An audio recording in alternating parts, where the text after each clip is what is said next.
Vamos llegando a las 9 de la mañana y ya lo habíamos anunciado al comienzo del programa y ustedes ya están mandando muchos mensajes porque les preguntábamos cuáles son esos problemas de convivencia, esos problemas vecinales que más les afectan en su día a día. Tienen que ver con la contaminación acústica, tiene que ver con el cuidado de la limpieza, tiene que ver con problemas, por ejemplo, con las mascotas. Bueno, estos son algunos de los temas que preocupan a las vecinas y a los vecinos y vamos a conversar justamente con el titular de la Defensoría del Vecino, con Daniel Arbulo. ¿Cómo estás? Bienvenido. Muchísimas gracias por la invitación. Buen día recibirte.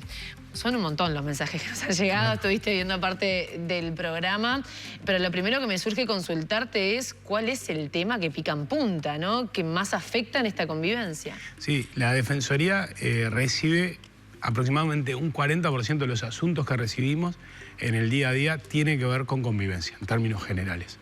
Y ahí hay tres tipos de problemas en términos de convivencia. El primero es la convivencia entre vecino y vecina, o entre vecino y vecino, cara a cara, paredes linderas, la música, los perros, los horarios y demás. Hay otra cuestión vinculada con la convivencia que es la convivencia en el espacio público, en la calle. Y ahí aparecen los ruidos molestos, el ruido social en las afueras de los boliches, los espacios públicos y las horas, las fiestas que puede haber en determinados barrios. Y un tercer componente, que a nosotros también nos preocupa mucho, tiene que ver más con derechos, con la vulneración de derechos, que es la discriminación a personas por su identidad de género, por su orientación, por su origen étnico. Eso sucede acá. Eso sucede y sucede demasiadas veces. De hecho, en este caso nosotros tenemos algunos reclamos de personas en clave de discriminación, ¿no? La típica frase de ellos no son de acá, no conocen nuestra cultura y por eso suceden estos problemas. Pero, por ejemplo, ¿son actos de odio? Sí, claramente. Danos algún ejemplo. Bueno, la vecina que se abre la ventana en un edificio y le dice a su vecina venezolana, volvete a tu país. El enojo que hay con los migrantes de distintos países en algunos barrios porque se instalaron en esos barrios, digamos. La molestia vinculada con los horarios también de las personas migrantes o con sus trabajos. Cotidianamente recibimos e incluso también hemos recibido, y en esto hemos coordinado con el Ministerio del Interior, algunas denuncias en términos de estafa. Muchas casas colectivas para migrantes son parte de una estafa. Y a la Defensoría nos llega un problema en términos de convivencia, pero a la primera entrevista nos damos cuenta que ese problema en términos de convivencia es porque una misma persona le alquiló a 3 familias el mismo apartamento. Claro, pero tiene que ver, por ejemplo, con que las rutinas o las formas de vivir o ser y estar y habitar esos barrios son bien diferentes a la de los uruguayos. Por ejemplo, me imagino la música alta, ¿no? Ciertas costumbres. ¿Hay un choque cultural que se da? Yo creo que tiene que ver con que nosotros nos creemos más tolerantes y más abiertos de lo que somos.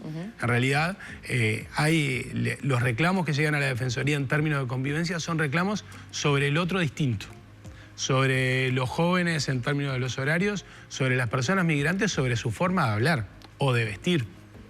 No estamos hablando acá de problemas de convivencia que estén en la norma, sino que estamos hablando, y este es parte del problema que nosotros planteamos de la Defensoría. Por eso tenemos un programa de mediación, que es muchas veces la norma deja de lado todo este tipo de procesos de convivencia. Y esta lógica de los montevideanos de pensarnos tolerantes y ser muy intolerantes hace que haya una permanente contradicción. Y nosotros siempre decimos esto.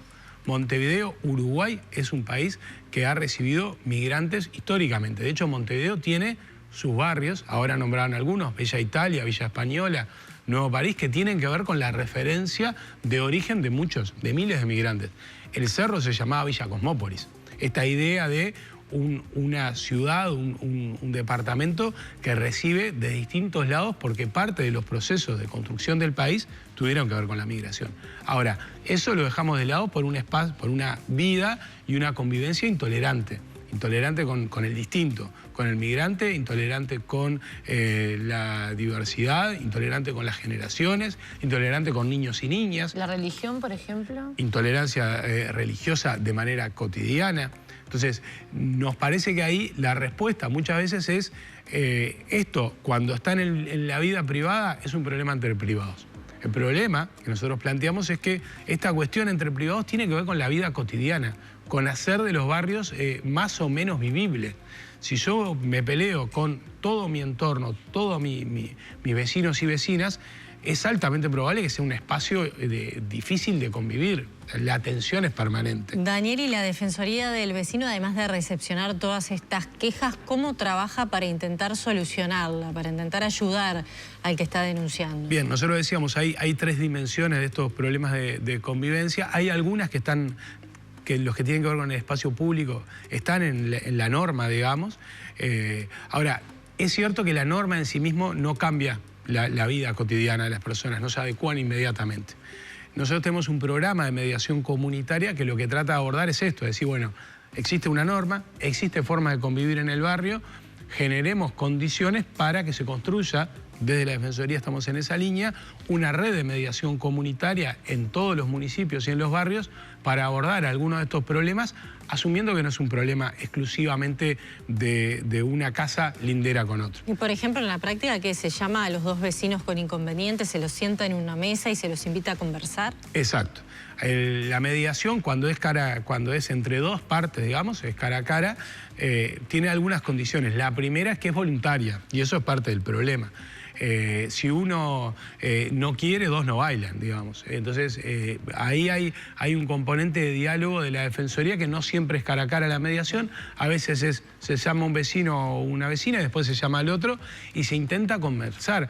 Muchas veces el diálogo que se rompe antes de empezar, ¿no? Porque, bueno, la medida que muchos vecinos toman es: yo voy y pido que multen a otro vecino o vecina sin dialogar previamente. Esto es, bueno, los horarios, ¿por qué tienen determinados horarios? Y puede haber alguna cuestión de trabajo, no siempre hay maldad del otro lado. Puede haber alguna cuestión de estudio, hay una cuestión generacional, hay una cuestión de salud. Si la señora arriba a las 3 de la mañana hace ruido, es probable que tenga que moverse dentro de su casa para recibir un tratamiento médico. Y entonces no lo está haciendo de mala. Es probable que el niño que está en ese jardín de infantes, hemos tenido reclamos sobre esto, quiera jugar. Y porque tiene 2 años, y porque está en un CAIF. Entonces, estar al lado de un CAIF, de un centro educativo, de un centro cultural, es parte de la convivencia. Daniel, yo no sé tú hasta hace cuánto que estás en este puesto y qué te han dicho los que lo ocuparon antes, pero hay una creciente en la intolerancia, en la violencia, en el modo de plantear. Esto que hablabas también de la migración, o sea, ¿siempre estuvo y recién lo vemos o es un fenómeno nuevo producto de la crispación y la violencia generalizada? Nosotros yo hace un año que estoy, un año y poco, las 3 personas titulares antes lo dialogamos cotidianamente. El programa de mediación comunitaria inició en la Defensoría hace un buen tiempo y este año vamos a tener 300 personas capacitadas en el armado de esta red. Y lo que yo entiendo es que el proceso ha venido deteriorándose en términos de convivencia, pero que siempre ha existido. Esto... parte de la solución es explicitar el problema. Si yo no explicito el problema, no lo veo. Claro. De hecho, no hace muchos años hubo procesos de atentados contra, y siguen habiendo atentados contra personas en situación de calle. Recuerden que no hace mucho tiempo se toma como un problema de vecinos. Eso se toma como un problema de violencia explícita en el espacio público. Pero tiene que ver con este problema de la intolerancia o de la forma en que yo quiero solucionar los problemas. ¿Y ese tipo de reclamos, por ejemplo, de personas en situación de calle, viene en aumento también? Sí, nosotros presentamos el año pasado y este año lo volvimos a presentar, la preocupación que tenemos de la Defensoría del incremento sin parar y sin meseta desde el año 2006 hasta ahora de las personas sin hogar en Montevideo. Hay un estudio de la Facultad de Arquitectura que dice que en el 2030 vamos a hablar de 10.000 personas sin hogar en Montevideo. Nosotros hemos acompañado el proceso y ahí hay una cuestión que es, bueno, ¿cómo damos solución a este problema? Ayer, de hecho, estuvimos en una zona del municipio F con un colectivo de vecinos que estaban preocupados por una fábrica abandonada. El problema de las viviendas abandonadas y de las fábricas es un problema bastante importante en Montevideo. que decían, bueno, acá las personas en situación de calle están ocupando el espacio y hay algunas personas que no tienen otra que buscar un lugar donde vivir. Y también hay otras personas que utilizan o se aprovechan de estas primeras para tener alguna cuestión más vinculada más con ¿Y qué hacen ustedes? Delito. ¿Interactúan con otras instituciones a las cuales les compete ese tema? Exacto. La Defensoría, nosotros siempre decimos que es el primo molesto de la fiesta. Nosotros, cuando entendemos que el Estado está incumpliendo alguna de sus acciones, ese es el papel de la Defensoría, hacemos recomendaciones, sugerencias y nos reunimos permanentemente con el área de convivencia de la Intendencia, con los municipios, con el Ministerio del Interior y con el MIDES. Tenemos contacto permanente, no para plantear un caso puntual, sino para plantear el caso en general. Nosotros cuando vamos a un barrio, por ejemplo, hacemos un recorrido en el barrio y asumimos que el problema puntual, aquel por el que nos convocaron, que tenía que ver con la música alta, es un problema del barrio en términos de convivencia. Si todos hacemos lo que queremos, sin pensar en el otro o en la otra, es probable que el barrio sea un espacio de crispación permanente. Entonces, el diálogo con otras instituciones, con el municipio C, por ejemplo, nosotros estamos haciendo una serie de talleres sobre convivencia en los tres consejos comunales, centrocomunales. Vamos a terminar en el Club Fénix el día 26 de noviembre con el tercer taller, en donde convidamos a los vecinos y vecinas a venir a hacer sus planteos en términos de convivencia. Y ahí han participado en estas áreas. Me olvidaba también de la Agencia Nacional de Viviendas, del MIDES, del Ministerio del Interior. La frase, esto no es acá, esto no se soluciona acá, esto no es de esta oficina, es una frase permanente que le llega a los vecinos. Ahora, si todas las oficinas dicen que no es acá, cuando abordamos el problema en su componente más estructural, nos damos cuenta que hay ahí problemas de salud mental, problemas de seguridad, problemas de mantenimiento del espacio público, problemas de limpieza, problemas de contenedores desbordados. No es que yo vaya por una cuestión al centro comunal y con la respuesta de esto no es acá, ya me quedes tranquilo con la solución. Esa no es la solución. Claro, pero me imagino, Daniel, que más allá del trabajo en territorio, el nexo que ustedes pueden generar entre la gente y el Estado en su conjunto, lo que quiere el vecino es una solución, porque realmente intentar dormir y tener a un vecino que te pone la música a todo lo que da, o tener un boliche abajo de tu casa, y otro montón de problemas que ya hemos conversado, requieren soluciones para la vida cotidiana. ¿Qué herramientas reales tienen ustedes para que esto se pueda solucionar? O sea, ¿qué capacidad tienen para desatar esos nudos con los que van los vecinos a diario a plantearles a ustedes problemas? Sí, el programa nuestro de mediación comunitaria, nosotros estamos muy contentos en términos de las soluciones porque ha demostrado en primera instancia que algunos planteos individuales, por ejemplo, ruidos molestos vinculados con comparsas, por ejemplo, tienen que ver, buscan una solución más estructural.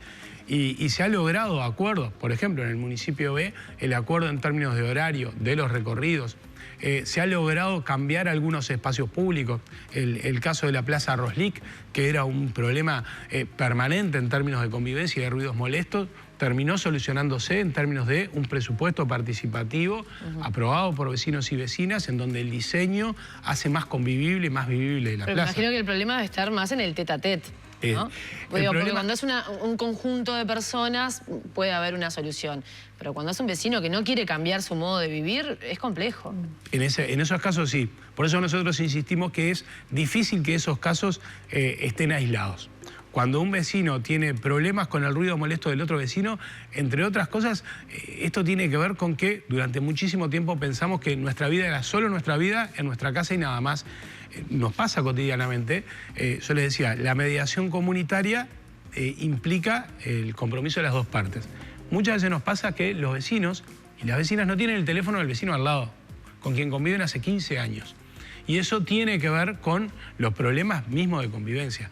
Esta cuestión más cara a cara son los más complejos sin duda. Las cuestiones más colectivas o más del espacio público son complejos en sí mismos, son estructurales, y hemos demostrado que la línea de trabajo de mediación comunitaria es una buena línea de acción para romper la lógica de esto no es un problema mío, vaya a otra oficina. ¿Es lo mismo la mediación comunitaria que esta clínica del conflicto? Bueno, la clínica del conflicto fue un interesante nombre que llamó al debate en la Defensoría.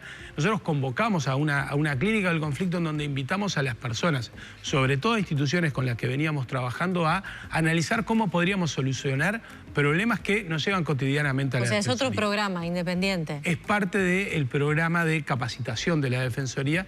Nuestro objetivo en la Defensoría es que mediación comunitaria construya o contribuya al armado de una red en todo el territorio. En el municipio C, decía, nosotros hemos superado las 50 personas en 2 talleres sobre esto y la idea esta de la clínica del conflicto es una metodología de avanzar sobre el problema, decir, bueno, ¿cuál es mi problema? Mi problema es el ruido molesto del otro vecino. Bueno, es cierto. Ahora, ese problema está vinculado con el diálogo con los vecinos, está vinculado con otras cuestiones, tiene que tener una solución. Parte de la clínica del conflicto es encontrar un diagnóstico certero de ese problema. Y el diagnóstico certero en esta cuestión de utilización de términos de la medicina ayuda muchísimo a dar respuesta. Parte de la respuesta está en la propia pregunta, digamos.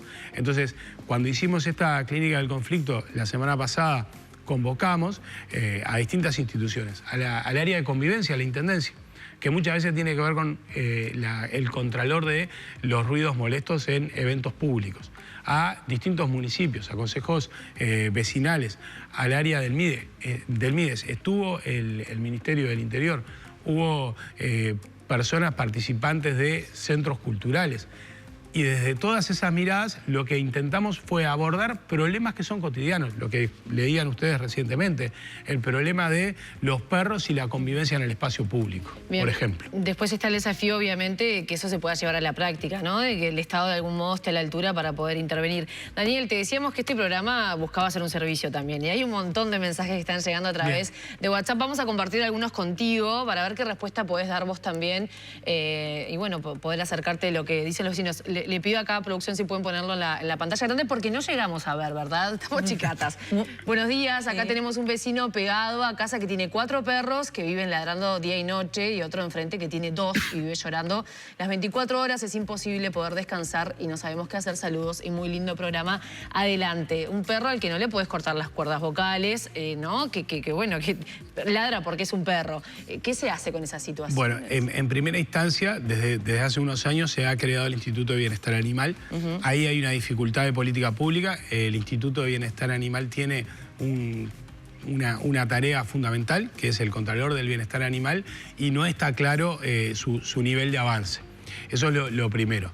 Ahora, lo que nosotros convocamos entre vecinos y vecinas es al diálogo entre las dos partes. Pero cuando viene alguien y te plantea esto, ¿vos qué le contestás? Primero el diálogo del otro vecino, poder tener el teléfono del otro vecino. No siempre tenemos el teléfono del vecino o de la vecina. En el caso de 4 perros, ahí hay una cuestión de bienestar porque hay que ver cuál es el tamaño de la casa. Nosotros hemos recibido planteo de 5 perros en un apartamento.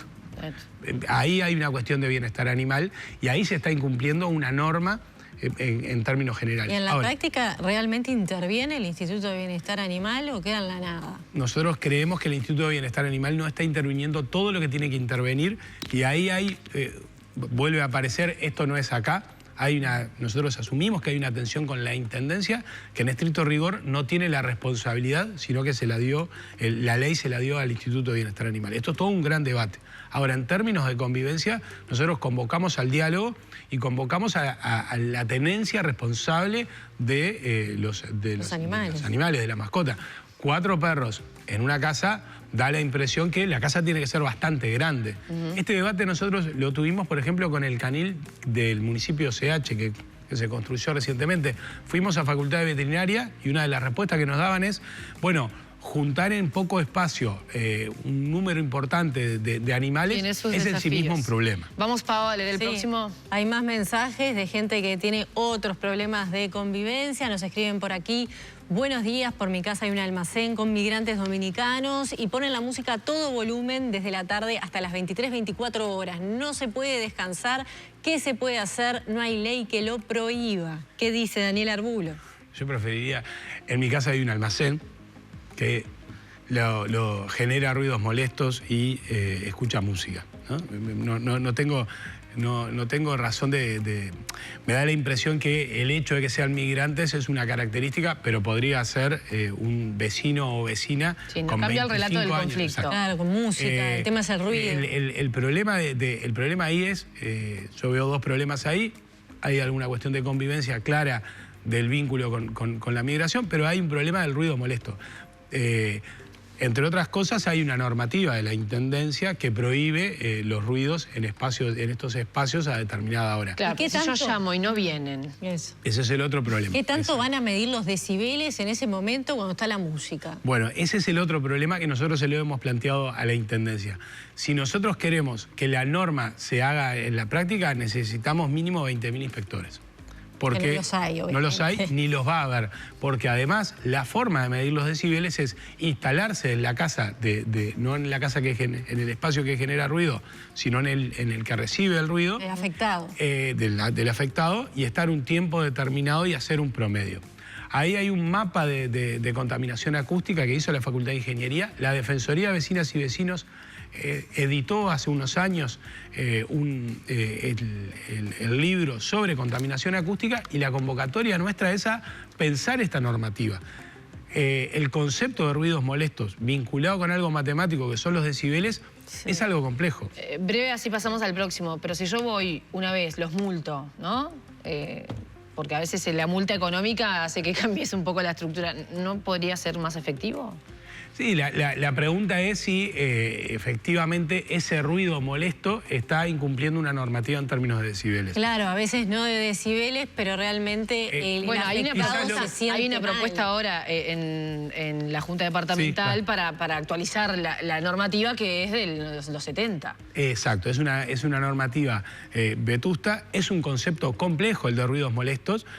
Por ejemplo, atar el candombe con ruidos molestos es en sí mismo una contradicción terrible y atenta contra el derecho de nuestra propia población. Entonces, ahí hay que trabajar, pero si tomamos dos personas y escuchan la misma música, es probable que a vos determinados decibeles no sea un ruido molesto, y para mí muchos decibeles menos sea un ruido muy molesto. Bueno, pero hay que poner algunos parámetros para poder convivir, ¿no? Exacto. Los parámetros dentro de la convivencia también tienen que ver con el diálogo. Hay otro mensaje. Vamos al último mensaje, a ver si lo tenemos acá. Yo no veo nada, chicos. Ahí, ¿qué puedo hacer cuando mi vecino fuma marihuana de mañana y de noche inunda mi casa con el olor que me irrita? Dice Rosa, y es una discusión que también ha estado en el tapete público en cuanto a lo de las plazas, ¿no? Hay un diputado del Partido Nacional que están proponiendo, bueno, también hablar de ese tema, discutir ese tema. Ahí hay una cuestión, nosotros siempre llevamos a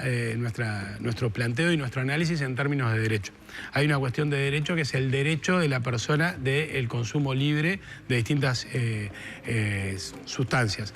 Hay un derecho vulnerado de la otra persona que, incluso hasta por cuestiones de salud, no debería de recibir el humo de otra persona que esté consumiendo. Ahí claramente es un espacio privado y es clave la convocatoria al diálogo y la convocatoria a pensar normativas internas. De hecho, este tipo de asuntos son permanentes en la Defensoría.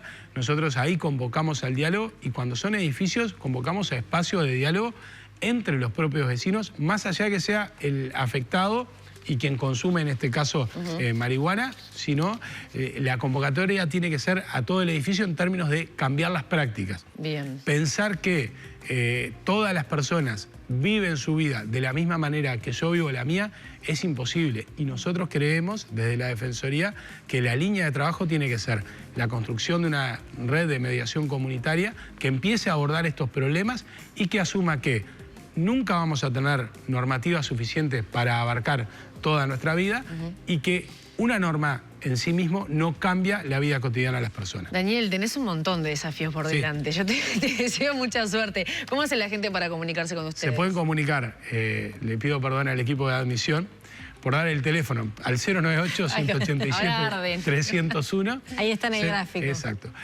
Ahí ustedes pueden comunicarse, nosotros hacemos un seguimiento, le damos un número de asunto y el compromiso de la Defensoría es que cotidianamente respondemos sobre cómo va avanzando cada tema. Y si quieren encontrar documentos de trabajo de la Defensoría, lo pueden encontrar en nuestra web, que es defensoriambd.gu.uy. Daniel Arbulo, defensor del vecino, gracias por la visita. No, muchísimas gracias a ustedes.